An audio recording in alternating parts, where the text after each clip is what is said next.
Welcome back to the table. So with JB taking the damage instead of blocking it, his stress would have been reduced by 1 as well, because that stress went up whenever he was going to block. Okay, so we're going to start off with, I am going to have attack number 6 here. I no longer have advantage because 6 is facing JB, but 6 only has 1 health point. But before I do that, I'm going to have Starla give out her candy again. So if you recall, Starla here has this self-sacrifice. So we're going to take a movement die. I think we're going to do this. Hold on. You know what? I probably shouldn't.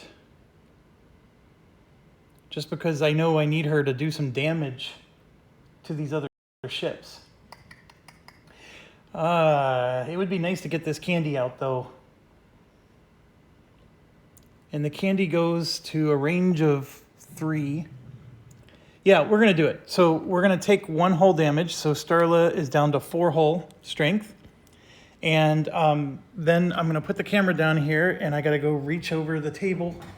And we're going to get 2 more ×2s. And I'm going to give 1 to JB and then 1 to herself. So Starla had this situation. And so by giving her this ×2, that forces her to reshuffle her deck. So that puts the +1 back in her deck. Violet Ray was too far away for me to give the candy to anyways. But Violet Ray was... has 2 negative cards in his discard pile. That's Andrew. So Andrew, we want to keep those in the discard pile. We don't want those shuffled back in the deck. So we're going to give the modifier to JB, and JB's discard looked like this. So we want to get those shuffled back in big time. So this was a really good move. We got all these positive cards added back into the deck, and then we added another ×2 modifier. And by the way, if these ×2s ever, I refer to them as candy, as you may have figured out, if they ever do pop up, they get discarded. So they don't stay in your deck forever. It's basically use it once, and then it's gone. But it's glorious just to use it once. I mean, to get a ×2 is like the most perfect thing you can ask for. So anyways, here we go. I got JB shuffled up here, and let's go ahead and get started. So we have, I have this tripod, and its legs keep bumping things. So I feel like I set up here for this, but I'm going to go ahead and take this angle, and we're going to have JB go next, and he's going to attack this. So JB is going to do a basic attack. I'm just going to use Violet Ray's card. The basic attack is this type of scenario. So very clearly, JB can easily hit, and we only need 1 attack die. And you can see JB has 4 dice. This is his situation. So we'll use 1 attack die for the basic, and then we're going to use the other 3 because we got to repair. We got to repair JB here. So let's do the repair first. For the repair, the stress gets reduced by 2. The hull gets increased by 2, so he's up to 3 health on the hull. The shield repaired on its own, because there's 1 shield repair every turn. Nothing happens to shields when you repair. But you do get +2 charges on your cubes. So burn and flip, you can see here, is 1 charge has been burned, and the burst fire had a charge burn. So I'm going to recharge a burst fire by 1, and then we're going to do our attack action first, and then we'll do the repair second. We get to choose the order. So when I do the attack action, I'm going to use a stim pack, which would give me advantage. See that little check mark? So I can get advantage even if I'm not behind somebody. But as part of my repair action, which I'm going to do second, I get to, there's a little 2 here, 2 supply. So one of the supply, resupplied that back up to 2. and I'm going to resupply the stim packs back up to 2. And there you go. There you have it. So we're going to get advantage because I for sure want to do 1 damage to number 6. And I can draw a -1 or a -2 card or even a miss card, and that would be catastrophic because we're doing only 1 damage and we need to do 1 damage. So I need a 0 or better. So I'm going to grab his modifier deck here and let's see what happens. Advantage is all we can do. We just got to hope that one of these 2 cards gets it done. So here's the first one, and that's exactly what we were looking for right there. That's all we need, but we draw 2 cards anyways, and there you go. We got a -1, so we're clearly going to choose this one. And the good news is that goes into the discard pile, and so we don't have to draw it again. So, so JB did his job. He repaired, and he destroyed number 6. And I'm going to, so the way I like to do this is I come over here and number 6 is this guy, and you can see he had 1 health, which is now 0. And then I take the card off and then I just put the dead enemy right there. And then I can, you know, I just create a discard pile for these cards somewhere. And that's it. So 1 out of the 6 are down. Okay, so we got to take JB's modifier deck and put it back over by him. And JB used up all of his dice. He's done. Starla shot, which is a problem because long shot would hit that number 3 up there, but Starla needs to move this way. And Starla only has 1 movement option available to her. So I may not get to do anything else with Starla, is what I'm trying to get at. So what Starla is going to do is, I hate to say this, but I think Starla has to repair. She did take 2 hull damage to give out that candy, and in doing so,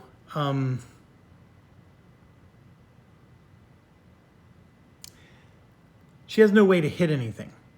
So she gets to do 1 move. So, okay, let's go through this methodically since you might still be learning the game here. I'm going to move the sparrow out of the way because I keep knocking it over. All right, methodically. I can use a die to rotate, which would push me this way, right? I have a basic move action, which I could do this. Okay, so then after that, I would have to be able to shoot these guys over here, but remember it starts from the center of the direction I'm facing, which the center of the direction I'm facing is connected to some asteroids. So the asteroids are going to block me from shooting anything. I have another move that lets me go 1, 2, 3 like this, which is interesting, but I'm still not able to shoot anything. These guys are all way out of my range. I have the flank ability, which lets me go 1, 2, 3, 4, and then 5, like that. I would take 1 hull damage for going into the asteroid, and then once again, I'm facing an asteroid and I can't hit anything. And I could do the same thing where I'm going 1, 2, 3, and then 4, and then I would have to finish my movement on top of somebody, which, by the way, if you can't finish your movement, you take a stress. So my options are I don't have any ability to hit something. Now, I can take, because here's her dice. I can use an attack dice to rotate, and then this one to move. And then I would only have 1 attack die left instead of 2. That's an option. So let's say I did that.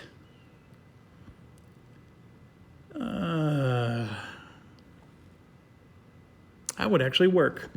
So let's say I move first. I'm going to do a basic move and go 1, 2. Okay, that's this die. Then I'm going to use this die to rotate like that. And then we're going to do a basic attack. And the basic attack looks like this. It's 1, 2, 3. Okay, and then these 2 and those 2. And from the front center here, I can easily draw a line that hits him. So that's what I'm going to do. I'm going to do these 2 for movement. This is a move, basic rotate. And then this will be a basic attack. I can't do the long shot, but I can do a basic attack. The basic attack does a whopping 1 damage if it hits. And then I have no advantage, so I'm just drawing the top card. And I do get a +1, which is good, good. So I did 2 damage to number 3 there. So number 3 actually had 1 damage, so he's going to take 1 more, and then 1 more for the hull. So 3 is down to 8 health. So well done there for Starla. And I also like the fact that Starla's behind those asteroids. She's got a little bit of protection. Okay, so JB's done and can't move. And then we have over here Andrew. What's he going to do? So this is getting interesting. In some ways, I want them to target the satellite and not the players. So what I think I ideally want to do is rotate and then move 3 this way and then shoot from this spot right here. And since Andrew's 2 spaces away and so does the satellite, they'll target the satellite instead of him. But you got to be careful, folks, because sometimes the enemy can hit multiple targets. So every time you have these well-laid plans, they do falter. Let's see what Andrew can do here. Andrew is, which one is Andrew? He's Violet Ray. Okay, so we actually have several options here because we have the stress die, which acts as a wild. But I think what we're going to do is we're going to rotate and then just do a basic move of 1, 2, 3, like that. So we're going to rotate and then 1. Oh, I can't do it. Oh, darn it. Starla's in the way.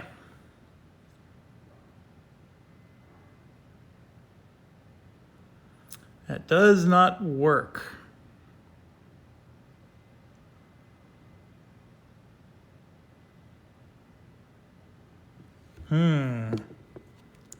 That throws a monkey wrench for sure. I could do burn and flip, but the problem with burn and flip is that I'm going to be facing the wrong direction after I flip.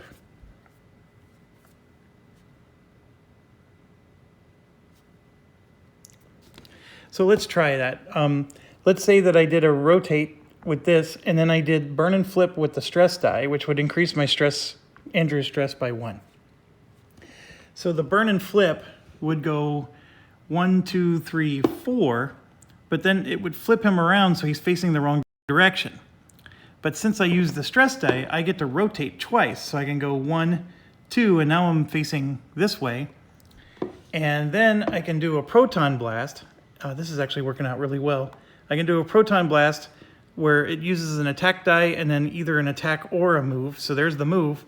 And the proton blast hits 2 targets right here, and it's going to radar jam them. So I'm going to go ahead and move this cube down by 1 because I have to use a charge. I have to move the burn and flip down by 1 because I'm using a charge. And I do get +1 damage if I have advantage, but I don't have advantage on either of these guys. So that's the only drawback here.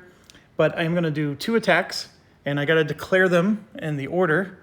So I'm going to move the sparrow out of the way again, and let's put the camera down. And here's the modifier deck right here. And I'm going to shoot number 3 first, and then the one behind it, which I believe is number 5, second. This damage, I get to shoot both of them. I'm going to radar jam them. And what radar jam means is they have disadvantage when they attack. So they're going to draw 2 cards and pick the worst.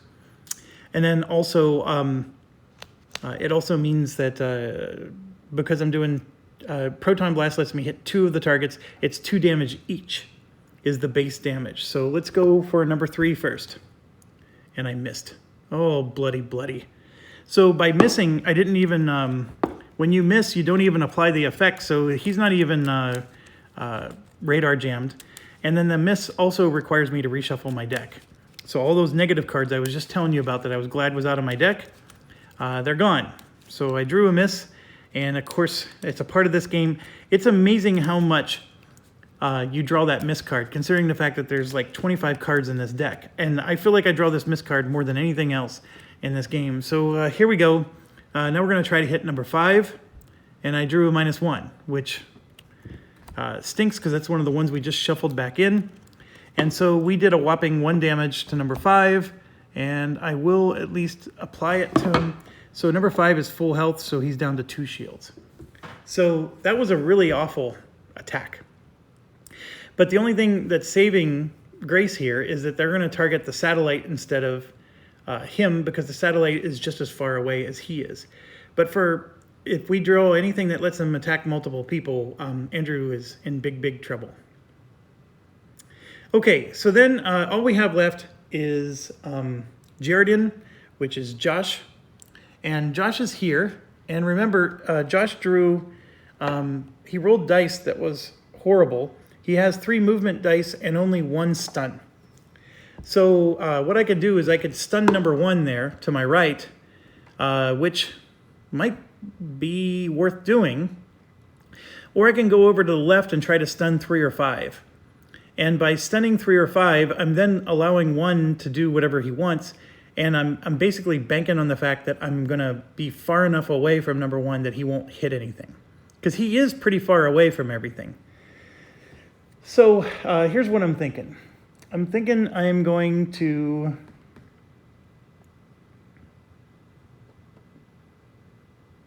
The EMP blast doesn't care what direction I'm facing. I do have flank, but I don't want to go into the asteroids and take a hull damage. Jaredin only has 2 hull strength and then 5 shields. So he only has like 7 hit points total. So this is a very difficult proposition for him to do. He still has 2 charges of EMP blast.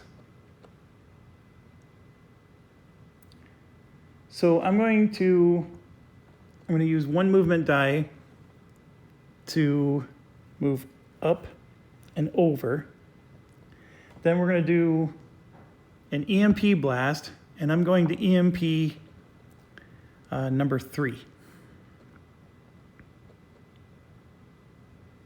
Okay, so I'm going to draw his top modifier card here, and it does 0 damage because the EMP blast only does 1 damage, but it does do its job. Number 3 is stunned, and then I forgot to put the red cube out that number 5 behind him is radar jammed because he did take damage from that 1 attack.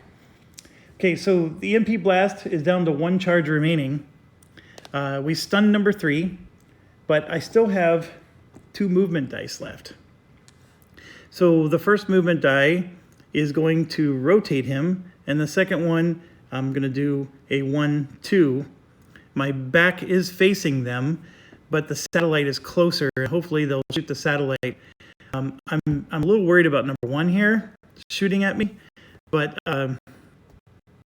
so this may not have been the smartest to do, but I can't, let's see, where was I? I was here. I want to be closer to 5 than anything else. So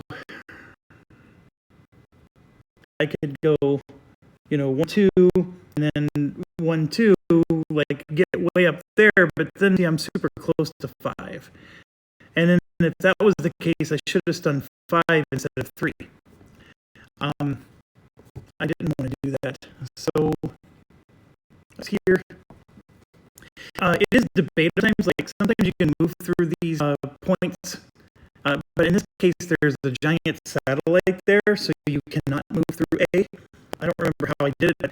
That's where the that hurts here is I got my back. That could be, but I needed to get as far from them as I could because Jared did not take the hit. Now I could do what's clank, but the point is it would have put me way over here, and then I would have been definitely in trouble. So with that said, I think we're at the end.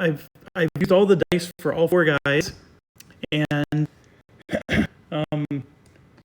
I'm not saying that I've done the best job in the world here, but got 1 down. We have 5 more to go, and we've barely done any damage to these guys, and I'm already out of charges on my EMP blast, so I'm going to have to recharge that soon, and that's the only thing keeping us alive right now, that EMP blast. So yes, I bit off more than I could chew. I'm pretty sure of that right now. So the sparrow would be here. The only person in range of the sparrow is Josh. So Josh can, if anybody does attack him, they're going to be disadvantaged. And if they're attacking him from behind, they'll cancel each other out. So we at least have that going for us. Okay, it's peanut butter enemy time. And I'm going to back up the camera here. And we have a scout and a frigate card. And let's start with the scout card. So you can see this is their action sequence. So it's very different. And we're going to start with number 1, the one that I was worried about. And I am definitely worried because he's shooting, as you can see, he's shooting 4 spaces in front of him. But I think we might turn out to be okay. So Josh is his target because Josh is the closest. However, what he does first is he moves. So he's going to move 1 space. Then he's going to rotate. Well, Josh is just out of his range. Like he can actually shoot and hit to here, but if he rotates, he's shooting and hitting that way. He can't hit Josh. So he rotates and then fires. And he's going to keep the rotation of this because this is the further distance than that. Josh is only 1 space this way, but he's 1, 2, 3 spaces that way. So he keeps this rotation and then he tries to fire and he just misses Josh. So we got really lucky on that one. So then we move to number 2. Number 2 is way over here. And backing it up a little, he is going to target JB. But hold on, let's check. 1, 2, 3, 4, 5. 1, 2, 3, 4, 5. Oh, he's not targeting JB. He's going to target Starla. The asteroids don't matter. It's distance. So they're both 5 away, and Starla has more hull points. JB is sitting on a whopping 3 hull points because of that last hit. So number 2 is going to move 1 space forward, and then he tries to fire 1, 2, 3, 4, which would hit Starla, except the asteroids protected Starla. So she doesn't get hit. He will try to recalculate. So he's 1, 2, 3, 4, and 1, 2, 3, 4. He still chooses Starla. So he does not rotate. He stays in that orientation. And then that's when he would try to fire. And of course, he misses because Starla is protected by the asteroids. Okay, next is number 3. Number 3 here is stunned. And number 3 will move forward 1 space and then choose a target. It chooses A, but it can't shoot. And it stays in the rotation that it has because A is its target. Number 5 is going to do the exact same thing, except that this one will shoot. He will move forward 1 space. He has 2 targets to choose from, and A has more hull points, so he's going to stay rotated towards A. He actually can't even hit Andrew because of the way his attack direction works, but he will try to hit the satellite, and we're going to have to deal with that. So let's see. Their base damage is 2. This is a +0. And so we add +4 because of the difficulty of the mission. So this is going to be a 6 damage attack against A. And he's going to draw 1 card from his modifier deck, and that is a -1. So it's going to be a 5 damage attack against the satellite. So we go down to 30, and then 29. That's 2, 3, 4, 5. So 26 health on the satellite. This, by the way, is way more damage than the satellite ever is in normal mode, but that +4 damage per hit is quite brutal. Oh, I forgot. Number 5 has radar jam, so that means it draws a second one. So he would have had this situation, and so chosen the -1. He doesn't get to choose. When he's radar jammed, he picks the worst of the 2. Okay, so satellite is down to 26 health, which is still a lot of health. I'm feeling okay about that. And yes, you got to use that satellite to your advantage. And now we got the big guy, number 4, and let's see what he does. All the scouts are finished. So now we get, I just knocked over the sparrow again. So he's doing a like an EMP blast kind of thing. It's a radial attack. And he's going to try to pull you in 2 spaces closer to him. And he goes forward out in all directions. But so he's going to rotate first. And let's see, who does he target? He is 1, 2, 3, 4, 5 away from JB. 1, 2, 3, 4, 5 away from Starla. 2, 3, 4, 5 away from Andrew. So JB has 3, Starla has 4, and Andrew has 4. So between Starla and Andrew, it's a tie, and I'm gonna choose Starla. So he will, no, I'm gonna choose Andrew. And the reason I'm choosing Andrew is if I chose Starla, he would orient to go this way. I want him to go that way. So he's gonna face the direction he's currently facing. Then he's gonna move, and you can see he moves 2 spaces forward. 1, 2, and then he retargets.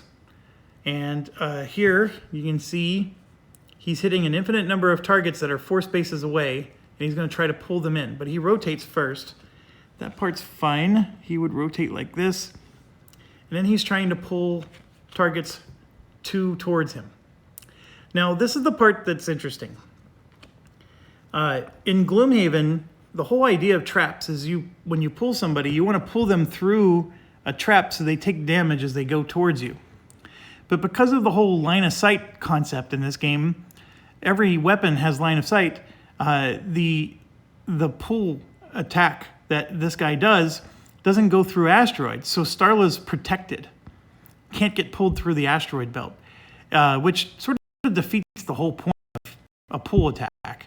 However, Andrew does get pulled in, and so you can see he would go 1, 2, and get pulled in closer, and he is going to be attacked. So that blows. Now, him being pulled in 2 spaces is at the end. It's not before, but it doesn't matter. It shows that it's an attack that does +0 damage. So he's going to do an attack, and then as effect of the attack is he's going to basically pull him in. All right, so this big guy does 3 damage +4. It's going to be a 7 damage attack. There is no advantage in this one, but it is going to blow. And, oh, he just drew a ×2. So 14 damage on Andrew. And that, as they say, is, that's the end. But it just means that Andrew has to block it. So there's no way he can absorb 14 damage. He has 4 health and 4 shields, so he can only absorb 8. So in order to avoid going unconscious, he will have to block this. So the burn and flip is going to flip. I was spending that time reshuffling the AI deck, so we're going to have to flip over the burn and flip to block that damage, which does mean he goes up to 3 stress. And now Andrew is going to get a miss card, which I got to reach across the table for. Oh, I got to get these closer to me. So at 3 stress, a miss card, and see this has a different symbol. That's not the reshuffle symbol. This is a stress-related miss card, and that gets added to his deck, so we got to reshuffle his deck as well. So it could have been worse, but that's pretty darn bad, because Andrew is in quite a pickle. All right, so we got to get to the business of killing things, and this big ship that Andrew just got sucked next to is brutal. It's going to take a lot of hits, and we don't even have these other guys gone yet, so we got to figure something out. All right, everybody gets 1 shield. There's nobody that has any shield damage, so nobody gets any shield. And then we're going to roll. And I'm going to start with Andrew here. So fairly decent roll. The stress is not good because he's already got 3 stress as it is. This is JB. He just rolled 2 stress dice. And then we got Starla here. Fairly decent roll. And then we have Josh. And again, once again, he is not able to stress or stun 2 people. That is awful. So very, very bad. And we're off to the next mission. our next turn here, and I don't have a lot more time to record today. The fact that Josh is not able to stun 2 people is killer, absolutely killer for us. So that means I need to figure out how many people can I just kill. So that way, because I can maybe stun one of them if I want. So, I want to look up a rule real quick.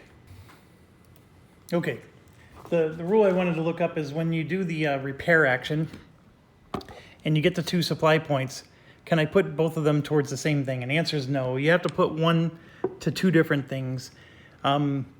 So the EMP blast, I can't like fully recharge it in one go.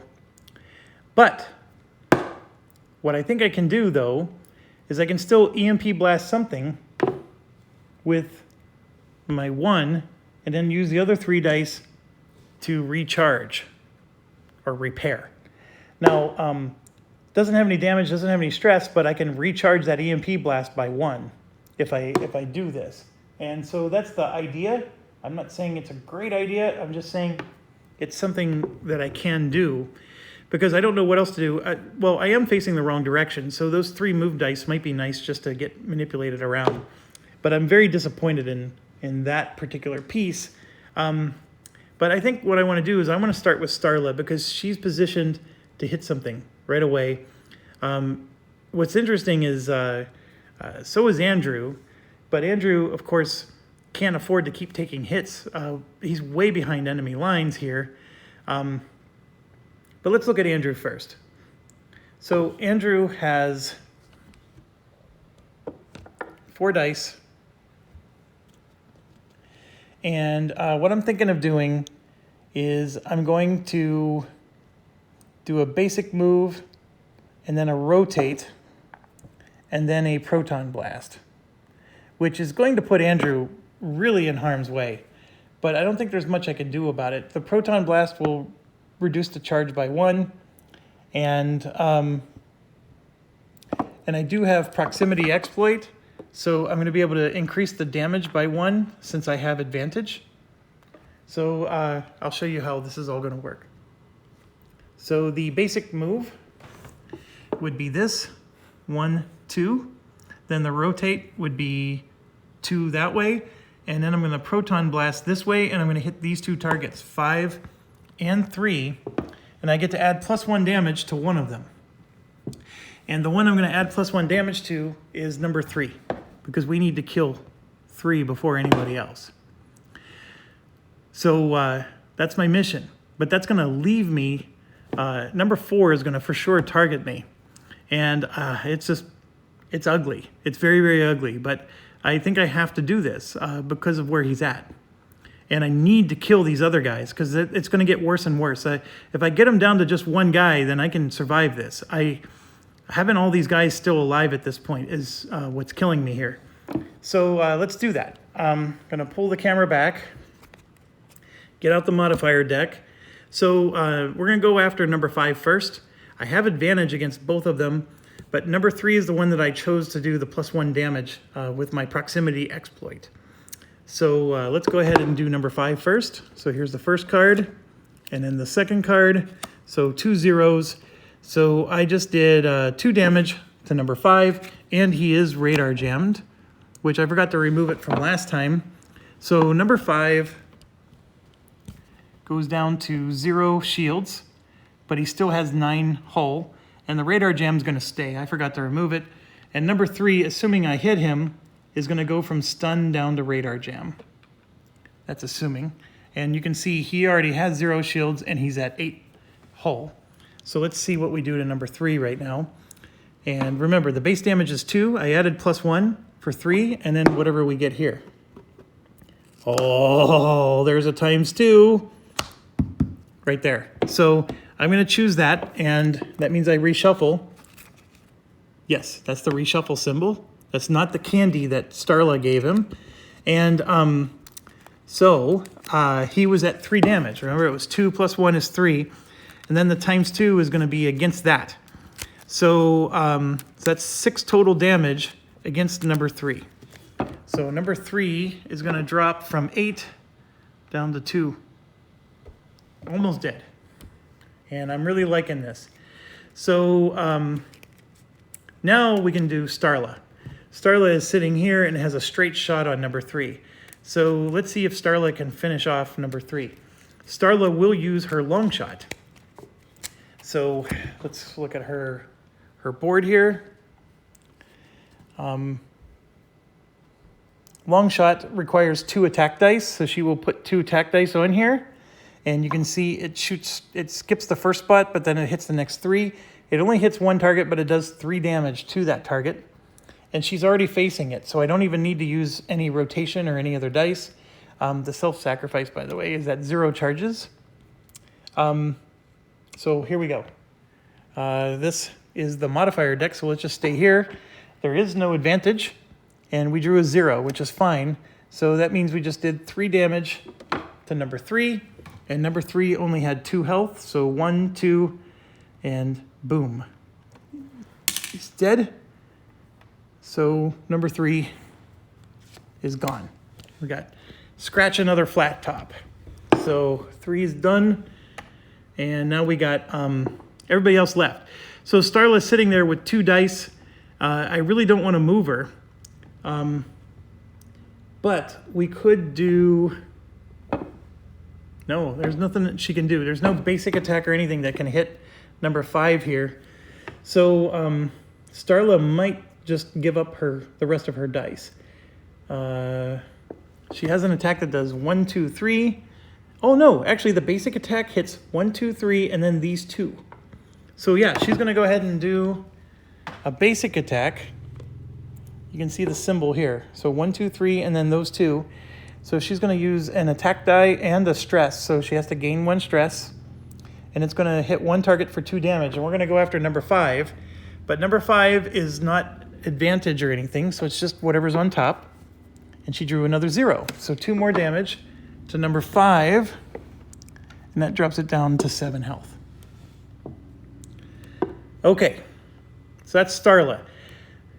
Next we have JB, who's still hurting pretty bad. And he just rolled 2 stress dice.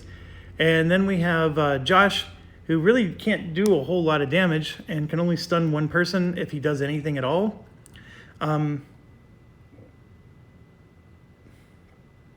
Let's start with Josh. Josh is gonna go 1, 2, and then, is that really what he's gonna do?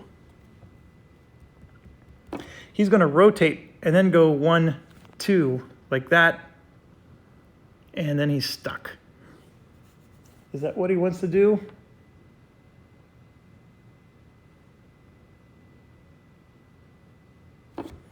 Yeah, let's think about Josh some more. All right, let's look at JB here.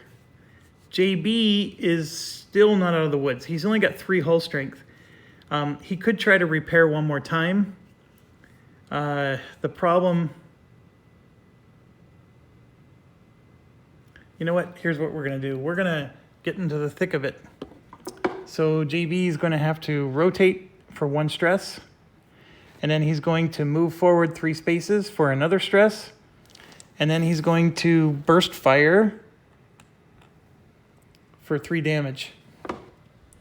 So rotate for 1 stress, 1, 2, 3 for another stress, and then he's going to burst fire number 5, which goes out 1. Yep, the burst fire will hit number 5, and then that'll do 3 damage to him.